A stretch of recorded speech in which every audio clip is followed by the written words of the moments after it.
Okay, so I'm Albert Bates, and I'm here visiting California from my home eco village in Tennessee called The Farm.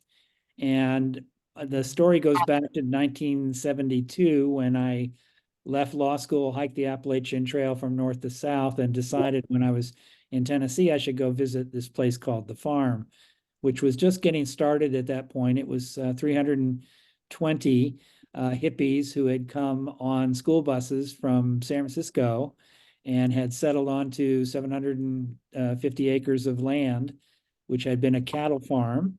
And they decided they're going to try to get back to the land, and they'd read all the Mother Earth News stories, and they thought they knew something about it. None of them had ever farmed. They were going to become independent, self-sufficient, and so on, right? That was the Mother Earth News paradigm. And so anyway, I hopped in there in November of 1972, fresh out of law school, didn't have any experience farming either. And they put me up in a tent. And I figured, and it was pretty cold in the winter in Tennessee. But we were in army tents and school buses. And at that time, the farm had already grown to 500 people.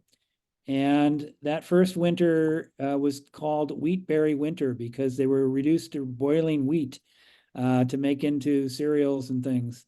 And one of the things I decided I was going to stay. I really fell in love with the whole thing. It wasn't just the idea of going back to the land. It was all the people there and how brilliant they were, and they attracted me. So I just sort of abandoned my whole career and became a professional hippie. And in that process, I learned to be a flour miller because obviously that was needed. And I was that for some years, and I was a mushroom farmer, and I was a horse farmer because my high school sport had been equestrian arts like dressage and stadium jumping and cross country. And so they needed someone who knew horses if they were going to hitch them to a plow. That was not my experience, but I found you could actually train horses on long line pretty similar to how you train them for dressage to pull a plow or a cultivator. And so I was on the horse crew for a number of years. That's where I met my wife. I lived there and had children and thrived. I'd never had my need again for my law degree for about 10 years. The first maybe 7 years I was there. And then we started getting surrounded by nuclear power plants. TVA had an ambitious program to build 20 of them, including a plutonium breeder. And so I dusted off the law license and law school diploma, got my license in Tennessee, and became an environmental attorney. And I did that for about 20 years. And what kind of changed me and made me go back and leave the law was this case I had about deep well injection of agrochemicals. There was a company that was making pesticides and herbicides in a nearby town, and they were injecting the bad batches or the effluent from those processes into a well that went a mile down into the ground. And it was a major aquifer that runs through Tennessee. And it was strictly illegal under the Safe Drinking Water Act to be pumping any kind of contaminant into it, never mind something like an herbicide or a pesticide that was incredibly lethal. And so I sued. And in that process, they argued, well, there's plenty of water in Tennessee. We've got, 50 inches of rainfall annually, and we've got these lakes and rivers and things. We'll never lack for water. You don't have to worry about this deep aquifer. Nobody's going to ever need to go down there. And I said, well, actually, there's two things that counter that, which is one is population growth, and the other one is climate change. And at that time, we were talking here late 70s, early 80s, 1 degree per century was what the scientists were saying. And I got my congressman, a young guy just serving his first term in Congress, to go and look through the EPA files and try and find what he could on climate change so I could use that in court. You might have heard of this guy. His name was Al Gore. And so he held hearings and he searched the Library of Congress and found me all kinds of good stuff. And I was able to win that case against deep well injection, and we ended chemical injection in Tennessee. In fact, that stopped fracking because the same rules applied to fracking in Tennessee. But at the same point, I scared the bejesus out of myself, because what I had learned about climate change in the process of that court case made me rethink everything I was doing. And I could just sort of project into the future what might happen if it went unchecked, which it seemed to be doing. And I need to do something else. And so I quit being a lawyer. I started a business called Mushroom People. It was a mail order catalog for gourmet and medicinal mushroom spawn and all the tools you might need to grow mushrooms in your backyard. If you want to talk about that at some point, happy to teach you about how to grow shiitake in your backyard. But that was my business for a while, and I did a few other things. And then I started realizing that the farm itself was a model for what to do about climate change. That we were, by that point, a community of several hundred people living on a large chunk of land. We had been acquiring slowly and methodically other pieces of land from timber companies and others. And we grew we currently today have about 6,250 acres under management. And most of that is zoned for human exclusion. It is in conservation trust. Is this all Tennessee? It is in farm in Tennessee, and we're the hippies live still on about 200 acres of that, with our little town and school and clinic and water systems and all the rest. And then the rest of that is deer and wild turkeys and all those other kinds of things that come in season. So that process of learning about eco-village inspired me to help found the Global Eco-Village Network. And when we started that in the early 90s, we had maybe, I'd say 12 or 15 eco-villages that we could identify around the world that have been going for enough years that were considered stable and successful experiments. Today, there's more than 20,000 of them on every continent, except maybe Antarctica, although we've had some inquiries from McMurdo Station, so you never know. Anyway, the Eco-Village Network grew to a point where it started having webinars and doing eco-village design courses, and lots of interesting things in sub-Saharan Africa and India and Sri Lanka and China. I went and taught 50 permaculture teachers in China.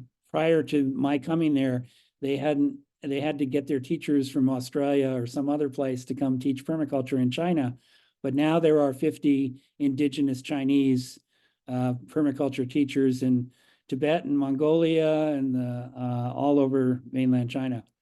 So I did that for a number of years. And then more recently, I've sort of headed into a different stage of life where traveling becomes more tedious for me. And I prefer to stay closer to home. And so I tend to write books. And you mentioned that I had 20 or more books at this point. I've lost count myself. I've also contributed to books of others, so you kind of lose count.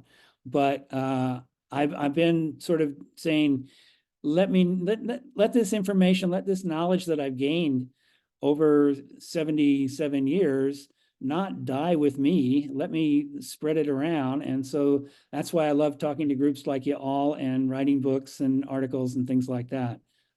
So let me just ask if you want me to go in a particular direction about this. You mentioned biochar. Well, we're open to what you're interested in. I mean, if you're interested in telling us about mushrooms, hooray. Biochar, we love biochar. Michael is a member. I'd be interested in crop rotation. What kind of crop rotations are you doing on your farm? Yeah. Okay. Darcy, honey, could you write your questions in the chat, please? Thank you. If I may say, Albert, maybe just explain how you got into biochar, and that should, give them more information than what I've already given them. Okay. Yeah, so I was at a permaculture gathering in Brazil, and one of my students who had come to study at the farm some years earlier had started a permaculture training center in the Cerrado of Brazil. It was a lovely place, and we had a permaculture gathering there. And Andre, who's the fellow, he showed me what he was doing with the Terra Preta do Indio, which in Portuguese is the dark earths of the Indians. And he explained to me that there was this long history in Brazil of these dark earths, and that the secret was carbon, putting more carbon into the soil. And this technique that he was doing actually raised the carbon level. And so I was very fascinated at that, being somebody who was very concerned about climate change and how to reverse the carbon cycle. How could we get more carbon out of the air and into the soil? And so I came back to Brazil soon after that, attended a geological conference on the Terra Preta soils, and visited a lot of the archaeological digs that were looking at these 1,000-year-old soils that were all man-made. You know, I think it might help if I could show you a couple slides. Can I try and do a screen share here? Host has disabled participant screen sharing. Are you able, Diana, to give me screen sharing privilege? Push the button at the bottom of the screen that says Okay, share screen. And but I that, did that, and it says host has disabled participant screen sharing. I think you have to make me a co-host or something like that to okay, be able to do that. I will. There you go. Okay, let me just try. Oh yeah, there we go. I'm able to admit Lois Arkin from the Los Angeles Eco Village as a host. So that's nice. And let's share my screen. And I will go to this. Okay, can you see Yes. screen that says in the New World 8,000 years ago? This is the style of living that was common in the New World. It was completely different than what had evolved in the other hemisphere. We had coming out of Africa into the Fertile Crescent and northern China, developed a style of farming that was based on agriculture and based on irrigation and the plow. And that had a tendency to remove carbon because it would expose the land, and the combination of that, of exposing the land to air and also the runoff from irrigation, tended to leach carbon. And so you had fertile soils that maybe had 10% carbon, 12, 15% even, going down to 2% or 1% carbon over the course of thousands of years of farming. In the new world, you had a completely different type of agriculture that was being practiced, that used perennial plants, tree crops, aquaculture, animals, to create this abundant food system, even in very challenging locations like at the equator, where the soils typically are very poor because of the rain monsoon cycle, and you have heavy rains followed by very dry periods. Well, that tends to leach out nutrients, and all the nutrients are held in the plants themselves. When a plant dies, you have ants and things that recycle it into the next growth. And so there's a different cycle. And then what you saw was you had these giant civilizations that the conquistadors saw, but disappeared. They'd vanished into the jungle. And only in the last few years have we been using LiDAR systems of ground scanning radar and begin to see these giant cities and their elaborate earthworks and water systems that we hadn't known about before. And so they were building soil fertility meters deep in the tropics. And it was a great mystery to geologists who went there back, the first Cornell geologist in the 19th century, pre-Civil War, was Charles Hart. And he started to do a geologic survey of Brazil. And he couldn't explain the dark earths. And you had others that were like taking them apart and sending them back to laboratories in Europe, trying to figure out what it is that made those fertile soils. And then you had this fellow named Wim Sombroek, who was Dutch, and he remembered he was an archaeologist getting his PhD and doing these digs, and he came across what he knew to be charcoal in the soil. And he said, aha, he had this moment of aha, because when he was a boy, his father had gone out to the garden with the cinders from the wood stove in his house. This was during the Hongerwinter of 1944, 45, 46, when they were, in very dire conditions in Holland, immediately following the war. And so his father was using this ash and cinders from the fireplace as fertilizer to help grow the garden. So he saw this in the Terra Preta do Indio, the dark earth, and he said, oh my, I think I know how this works. I think I know where the carbon's coming from. And so he did the testing and found, he carbon dated it to 4,000 years. We've now doubled that. We can carbon date those soils back 8,000 years, and they're all man-made. This is a man-made process. So on one side of the planet, you have a system that's taking carbon out and putting it in the air and in the oceans. And in the other side of the planet, you have a system that's taking carbon out of the air through photosynthesis and putting it into the ground. And one side of the earth is making land desertified, while the other side of the earth is making it rich and fertile and deeper and more regenerative every year. And so that was the secret. Of course, the Spaniards came, they conquered, they killed all the people who knew how to do that. And you had a decimation with the European diseases and slavery and so forth. And so as a result of that, a lot of that knowledge was lost, most of it entirely.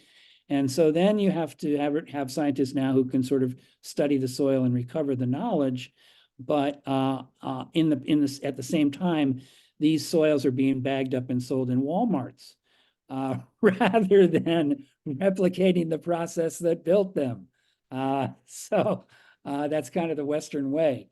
One of the things that makes it work, and it's not the only thing, is the porosity of the carbon matrix when it is burned in the absence of oxygen. So you take your plant material, your feedstocks, and this can be any woody biomass, and you raise the temperature to 600 degrees Celsius, it could be 450, 500, anything in that range, up to 800 or more.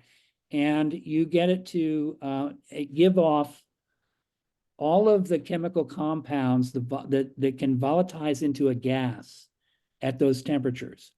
And so your calciums and your sulfurs and your various other kinds of things all volatilize. And the one that doesn't volatilize until very high temperature is carbon. It's left behind as sort of a skeleton.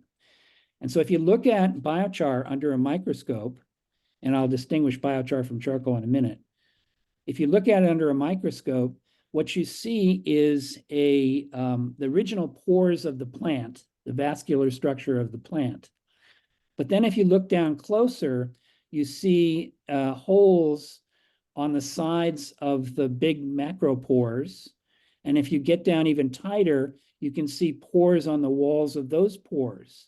So it's pores all the way down. And that's a fractal pattern that creates a kind of a coral reef in the soil. If you think of this not so much as fertilizer, it's not really replacing fertilizer because it has no nutrient value. What it is a structural value. So when you add this, particularly at the root zone of a plant, it's holding water when there's wet periods and releasing it time release slowly when there's dry periods. It's holding air, which is also important for oxygen-rich aerobic processes. It's also a condo for microorganisms, the same way a coral reef works in the ocean. And so, fungi will send hyphae into this system like this. And these things are bacterium, these color-coded things. And then you have the hyphae of the fungi. They extend into those pores. And that's how they transfer nutrients. in and out to feed the bacterium and to extend to the roots of the plants, where you have the nematodes doing the translation of the nutrients from the fungi in through the root of the plant. And now you have a storehouse which the plant can draw upon at will, on demand. So you have a perfect system for a plant if your soil biology is good and all of this intervening biology is there. Now you have an on-demand system where if a plant, say for instance, feels the need for something, say phosphorus or magnesium, its exudates from the plant that are going back through the soil food web to the microbes are telling the microbes that this is deficient in magnesium or phosphorus. And so the microbes then will supply to the plant those things that are more needed to balance the diet of the plant. So the plant always is getting a good balanced diet. There's plenty there on demand, and the plant thrives. And so you start to see these amazing figures from laboratories around the world that are studying biochar, and they say they're getting 12% better yield, 20%, 50%, in some cases 400% better yields. And that's typically in cases where you have very poor soils, where you get much magnified yields. But you're getting a benefit also of the plants being more disease resistant, stronger, hardier, more nutrient dense, and so forth. All these health indicators that makes them better adaptive to droughts and floods and all the sorts of climate weirding that we're getting. So the other thing I would mention is that because of this exchange and because you have this coral reef effect, you've got a greater biodiversity within the soil food web.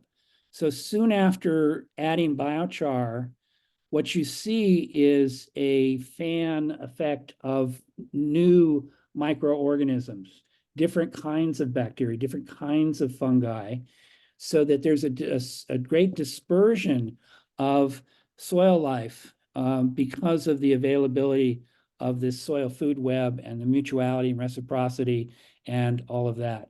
And so you get these attributes of biochar like pH and liming value, water holding capacity, cation exchange, and other kinds of physical properties.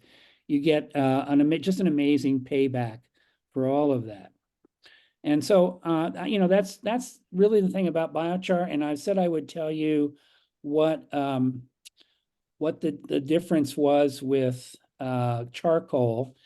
When we talk about charcoal, we're talking about something that's being developed and designed to make fuel for burning. And it's not run through the same sort of organic standard regimen that you would have with biochar. So biochar, we're taking it to a particular temperature above 450 C, and we're holding it and getting it to the point where it's released all these other parts of the plant, and it's just the carbon. And because carbon is uniquely suited to bond to itself, it's rare on the periodic table that you find this, it can form these chain structures and ring structures, which are very resistant to decay. They're very strong bonds.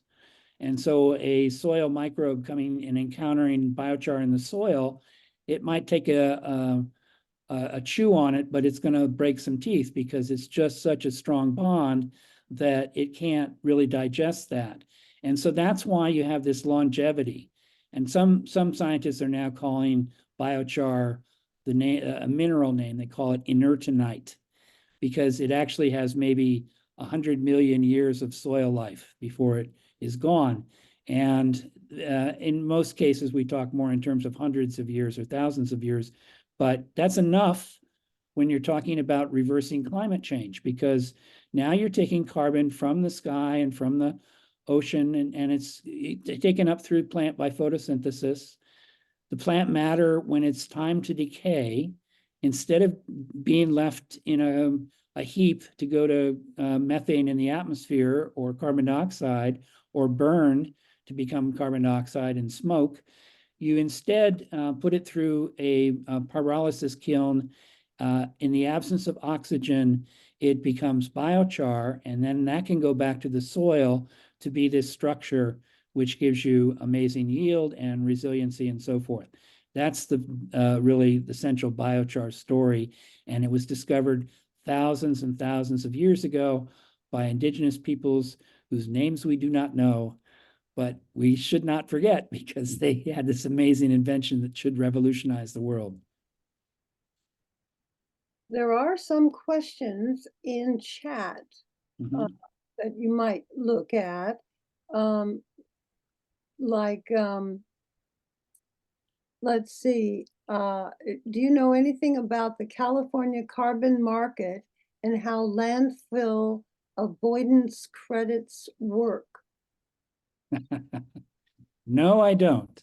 I do know a little bit about the California laws because I studied this recently at the Sacramento conference of the North American Biochar Conference, the U.S. Biochar Initiative, which I'm on the board of. We had a conference in Sacramento, and so we had a number of talks on California. And one of the things I learned was Governor Schwarzenegger back in 2006 was just before his start of his race for a second term. He passed what was called the Global Warming Solutions Act. I don't know how many people remember that. Global Warming Solutions Act. And it set targets for the state of carbon neutrality by, this part had to be 2035, this part had to be 2040, this part had to be 2050. And so a lot of California is working against these timelines now, having to rejigger their systems so that they can remove fossil emissions and put in systems that actually make us carbon neutral. And I think that's ahead of most of the country. I have to say that was very foresighted of the governor back in 2006 when he was driving a Hummer. But there you have it, California. Um, so there's other, you can see some things. I have to make a confession here. Uh-oh. As he converted his Hummer to run on biofuels, I was the person supplying him his biofuels for 9 years. Oh, dear. Well, Mark says, is it practical to produce biochar at home on a small scale? Absolutely. I do it all the time. And there are a number of, in fact, we're going to be doing a workshop on this on Saturday and again on Sunday, practical small scale methods. And there are a number of different kinds of kilns. Some of them you can make yourself or buy on the open market. Michael has one that's just absolutely brilliant that you can cook on. It's called the Fab Stove. That's very inexpensive, but makes biochar and at the same time can provide you heating or cooking or other kinds of useful services. So I think there are ways of doing it at home. I recommend it. We have also ways of burning brush just in simple things. If you have a vineyard or you're doing tree trimmings or you're working on just cleaning the yard or the garden, you probably have some woody biomass that you could convert to biochar at the end of the day. And you can do that with a simple brush pile as long as you follow a few simple rules. The rules are you have to burn it from the top down so there's no smoke. And the way you do that is you just put some small stuff at the top, get it going, and it will burn its way down through the pile. And then you have to quench it before it goes to ash. So you have to have a hose ready or buckets of water. And as soon as it starts to turn white, you douse that part, rake it towards the center, and then douse it all before when it's still cinders. You're not going to get a perfect biochar every time out of a system like that, but you will get some. It's better than none. And you will also avoid the smoke and ash, which are potential contaminants or greenhouse gases. You'll reduce the greenhouse gas impact considerably by doing it that way. So that's really the first way to go is that. But there are 4 M's I want to acquaint you with. This is the 4M rule of biochar. The first M is moisten. So biochar coming straight out of the kiln, right out of the fire, is going to be hydrophobic. It wants to send water, repel water, send it away from itself. And you want it to be hydrophilic. You want it to attract water and hold water. So to do that, you have to soak it. It needs to be soaked in water for a while. So when you quench it, it's good to have a little bit of a pit or something that you can just soak it in.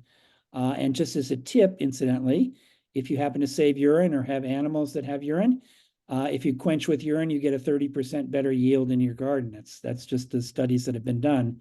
And that's probably the nitrogen effect of the urine.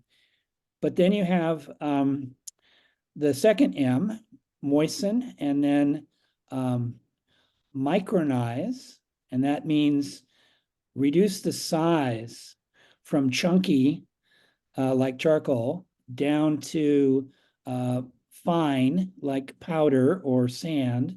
And you can do that by crushing it, just putting it into a sack and hitting it with a hammer, or you can do it with, I used to put it in a sack and run over it with a golf cart. Another way is to run it through a leaf shredder chipper. If you got one of those work great. And actually, I kept it a little bit moist when I did that, so it didn't make a lot of dust that I might want to inhale. So then you have that, and you've got it to that stage. Then this third M is mineralization. And this is where you can put in additional minerals like rock dust or basalt or different kinds of things that you need to balance your particular soil. So what does your soil need? What are the deficiencies? Can you balance it that way?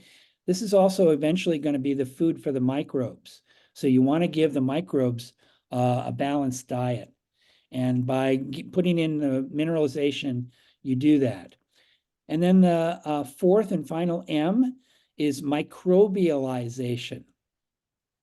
This is where you add in the soil food web. You add in the biology of the system.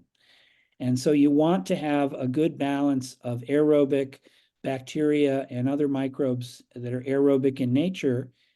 One way to do this is to blend in compost or soak it in a compost tea, soak in EM or something like that. On the other hand, or bokashi, another way to do it would be to just throw the biochar in your compost. That's the easiest, simplest, fastest way to do it. And what happens when you throw biochar in compost is the compost turns to good, rich soil a whole lot faster, 20%, 30% faster than it would have just without the biochar. And then when the biochar goes to work in the soil in the garden, it's already fully charged. It's got all the things that the microbes need, and it's got the microbes too. So you've met the needs of the 4 M's and you're ready to go. If you don't do that, here's a caution. If you just take the raw material or you buy it in a bag and it's just raw biochar, it's just carbon and nothing else, what you discover is your garden will do more poorly for the next year or two. And that's something people see and they say, well, this whole biochar business is greenwash. It didn't work for me. Well, did you follow the 4 M's? Did you do the charging of the biochar? If you didn't, what happened was all the microbes saw that coral reef going under the soil and they said, oh, look, a condo. I'm going to move in and bring my whole family. And then they'd spend the next year gathering nutrients from the surrounding area, including from the root zone of the plants, and stocking up all those cupboards inside the biochar rather than feeding the plant. So you actually need to, if you want to be ahead of the game, send the biochar to the plants fully stocked and ready to roll. Ooh. So Joan has a question here about soil health would dramatically improve the land, but corporate agriculture argues that regenerative farming would reduce the ability to feed the population of the planet. But anyway, that's what, because she wants to know what you think. Yeah, well, Joan, I know I've heard this so often. You go back to the early days of organic farming, and it's what they always said, right? And it's so we know so much more now after all these years of having this kind of corporate dribble thrown at organic farmers. That the point of the matter is you have nothing if you don't have soil. And the real value of any farm or any garden is its soil. And how do you protect and preserve and regenerate and build up that soil? You don't do it by adding more agrochemicals every year. That it has a tendency to just leach and drain the soil. In fact, it deprives the microbes of employment. So they're no longer needed because the plants are getting nitrogen and phosphorus and calcium and so on. They don't need any of that. If they don't need the microbes anymore. So what are the microbes supposed to do? And they die out. And now you're stuck with an infertile soil and a chemical dependency. And you have to spend more every year, and the price keeps going up every year for more fertilizer and more fertilizer and more fertilizer. And this is why we see, farmer suicides all over the world, family farms being lost to corporations and so forth, is because they've desertified their land by being completely dependent on chemicals. And if instead, if you set in place a regenerative system, regenerative farming, we also call it carbon farming, you begin to build up your soil, and now you've got a wealth that really doesn't have any, it's hard to put a tangible value on it. How much is it worth? How much is an acre of good carbon soil worth over an acre of low carbon soil? We don't really value that in the commercial marketplace. But honestly, that is an incredible value.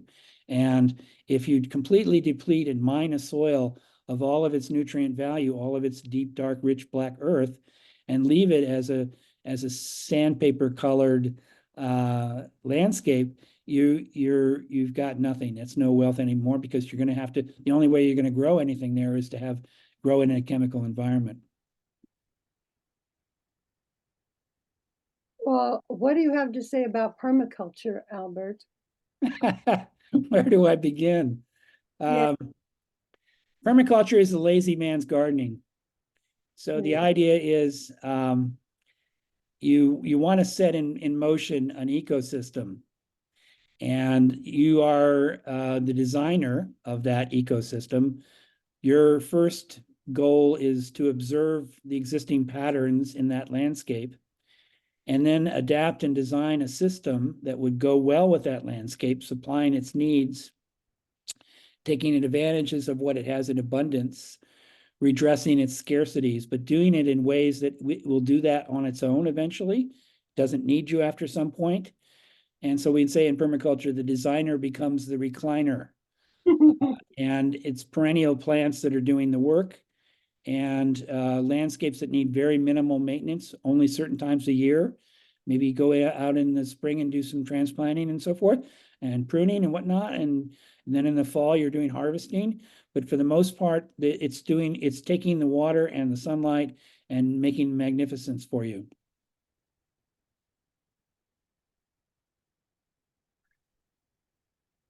Bravo. I'm going to take you off.